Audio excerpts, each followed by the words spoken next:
Mr. Speaker, ladies and gentlemen, a specter haunts the feminist movement, and that specter are the shadows of women who sold out to the patriarchy, capitulating to the very thing they swore to call out, capitulating to the very thing that they wanted to be able to fight back against.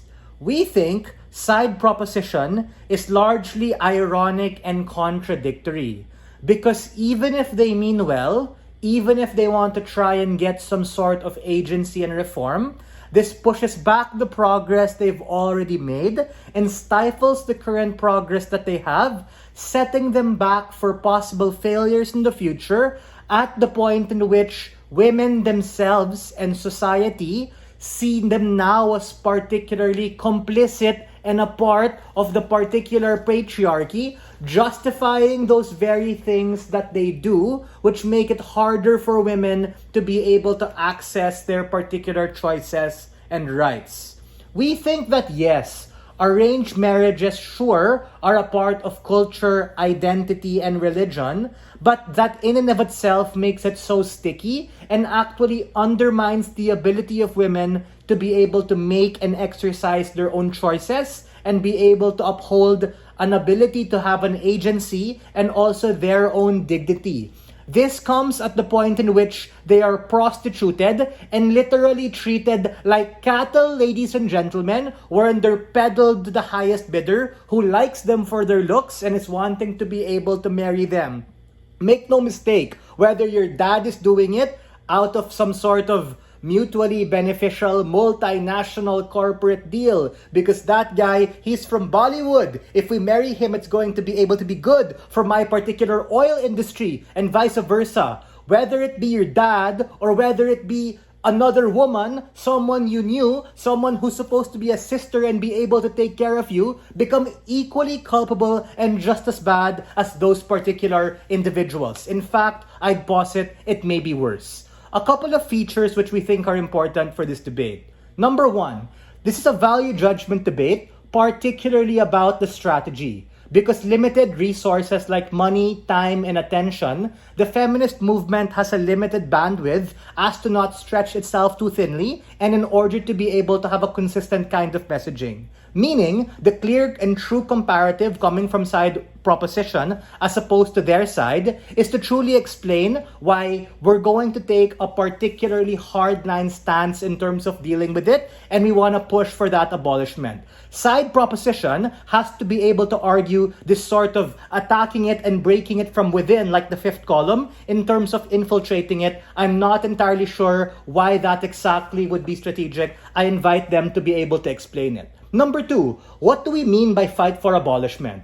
This is simple. This can be done in hard and soft ways. By soft ways, we mean particularly electing party lists and politicians and campaigns who are directly willing to be able to fight for that in Congress and in Parliament, just like what we see in particular upper and lower houses, or in hard ways wherein we're able to take a hard stance to be able to show that we're demonstrating and galvanizing ourselves as a movement to go on the street and be able to fight for it, just like what they've done in the past in order to put them where they are now. Because we uniquely have to understand that feminism in India, it isn't necessarily where it wants to be right now, but it definitely is better than we were 30 years ago. Aaron, my friend, go for it. Do you think California and Texas would ever share the same laws?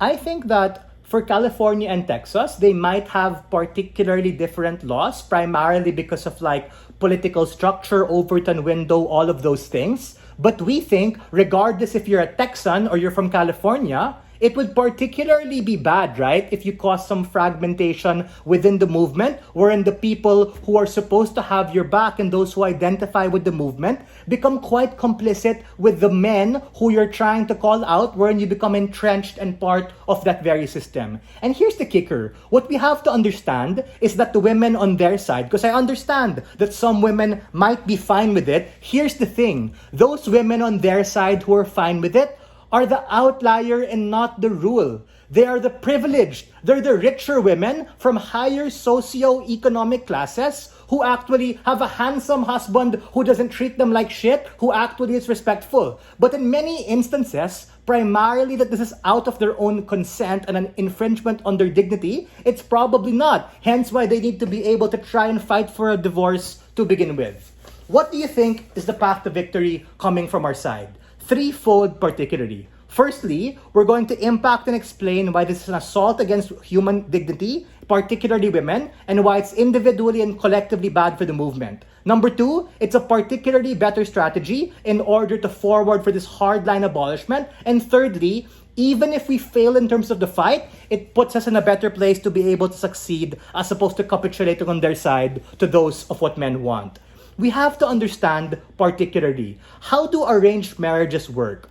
Oftentimes, as what the info slide characterizes, there's a strong push from your parents or family who often do this for some sort of mutually economic or political agenda. Meaning, if you're a woman who's like a sis and a friend going in and trying to matchmake, you probably won't be the matchmaker of primary choice because who the fuck are you, right? They don't really care. You might be able to read to them, but they're gonna wanna box you out of the deal at the point in which you're able to cut out the middleman or the broker, at the point in which you can go straight to the source. So we question the lens of this actually being effective.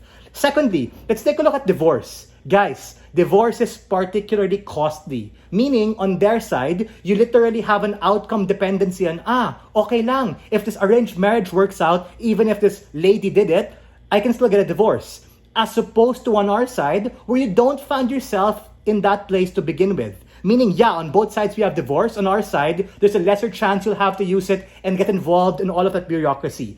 Lastly and most importantly, this idea of matchmaker. Ladies and gentlemen, whether it be my rich asshole dad or whether it be, let's say, a woman, for instance, particularly doing it, as an individual in India, it's going to be worse because these are the very people who sought to be an ally or the very people who are supposed to be able to help you. And that's exactly where the movement capitulates and feeds in itself from within, particularly make it worse. For all of these reasons, we are very proud to stand on side negative.